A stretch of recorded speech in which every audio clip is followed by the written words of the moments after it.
Hi guys, it's Jen here and welcome to Jen's World About Art. So today I'm going to do a painting or a drawing and a painting of a crimson rosella for you. These are another bird that lives around my property and around the southeastern and eastern coast of Australia. We get them a lot here. They're literally eating on the lawns all day, every day. So they're a gorgeous little bird. They're a parrot. This one's the crimson rosella. We have a golden rosella as well, but this one is a beautiful, vibrant red colour or crimson colour with blue around the wings and the tail and around the beak. So now I'm drawing in with my pencil first. I'll just get the outline right for this little guy. And just get a few feathers in. So when these guys are young, they're quite an olivey colour, so they look quite different. They get their vibrant colours as they mature. So they're still quite beautiful, but they're an olivey green colour when they're young. So I'm just drawing in now with my what am I using? My uni ball, I think. What am I using? My uni pin fine liner, just to draw in his outline. Because I'm practicing a bit more with pen and ink and doing that kind of artwork. I mean, I'm going to go over this guy because he is so vibrant, he has to have colour. So I'm going to do him with watercolours after I've done the line drawing. So trying a few different techniques, which is so much fun. So getting back to my basics of drawing and including that in my artwork is really, really enjoyable. So now I'm drawing in the feathers. Just like that. So not exactly like my picture, but sort of roughly. So now I rub out the pencil and I'm left with my drawing. And now I'll pop in some better detail. So I just do that eye with, I think I used a 0.8 millimeter, and now I'm using my micron in the 0.3 or 0.003. So it's the smallest one I could get. So I just use that for the lines on the feathers and sort of do it in the direction that the feathers are going. So I've been doing lots and lots more just drawing, and I'm thoroughly enjoying it.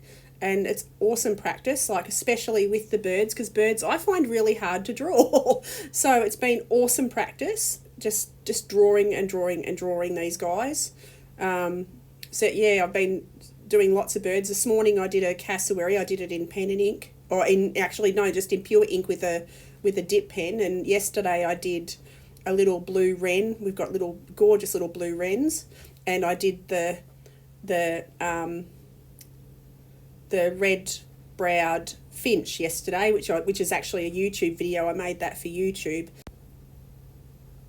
So I'm drawing in the lines and just following the directions that his feathers go.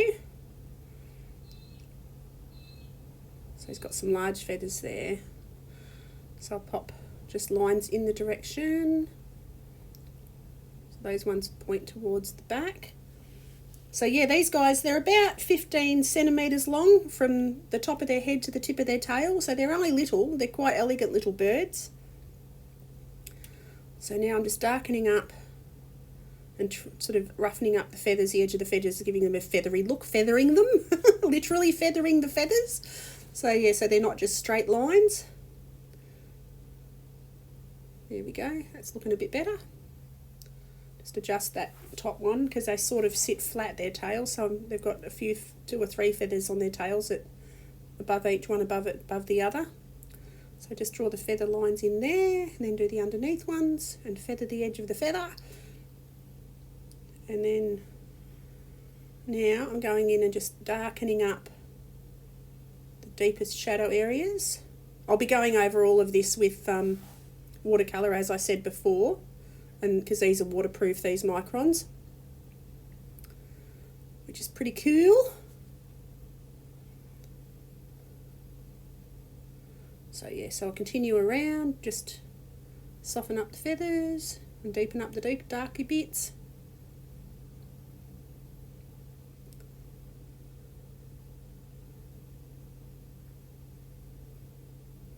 keep on keeping on, keep feathering. There we go.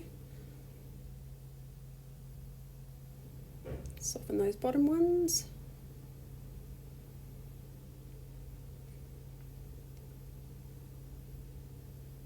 Now pop the shadows in on the top ones.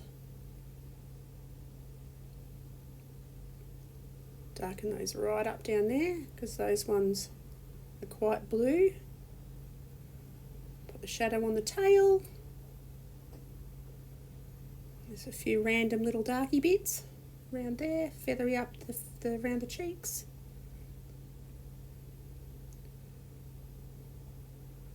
I went to get my maul stick there, but then decided no, I don't need that, so I popped it back, and now I'm going in with my 0.003 again, just to do some really fine line details just around the eyes. I did around the legs, a little tiny bit around the beak. Now pop some grass in. So just, yeah, do the rest of the grass. And now I'm going in with a bit of vermilion. So I'll just take that right around his body in a really soft wash, a little really wet wash. Take that everywhere that there's red. So that'll be the first layer of red. And then I go back in with a bit of cad red to darken him up. So that's wet into wet, bit of dark red or a bit of cad red, and take that all over his wings and everywhere that he's got red.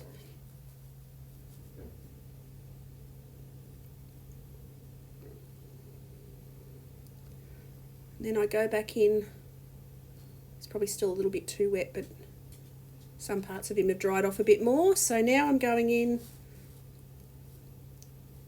with a bit of crimson just over the top of everything.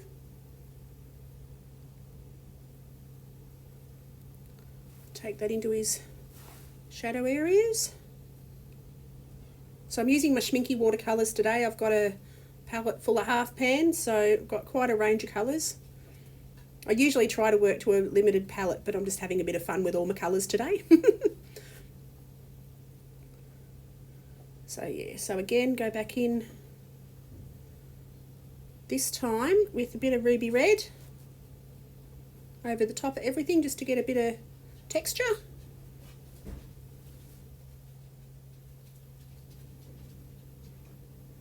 And now I'm going in with some cerulean blue onto his tail and all the blue areas of his feathers. Just take that over the top of everything, because all the rest that's been left is blue, just like that. And even his little nosy bit and his eye bit.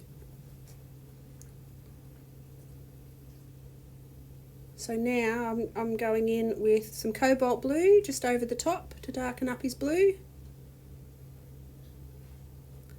And take that across his wings. Just a bit of variation in the blues. So I put that everywhere he's got his darkest feathers. Take it down under his tail, tips of those wings, those feathers.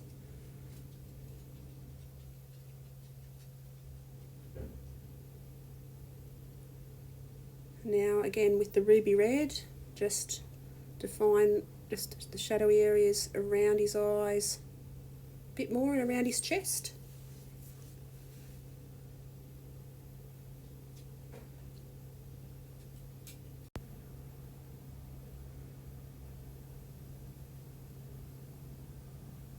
So now I'm putting a little bit of grey on his legs and a little bit of very washed out grey on his beak, and just let that run into it and do its own thing.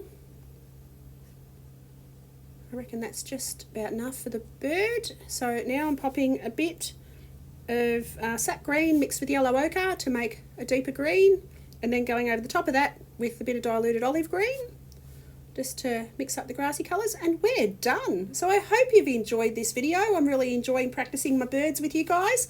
Yeah, I'd love it if you enjoyed it to click like and subscribe, and I shall see you guys next time. Have an awesome day. Okie doke. Bye.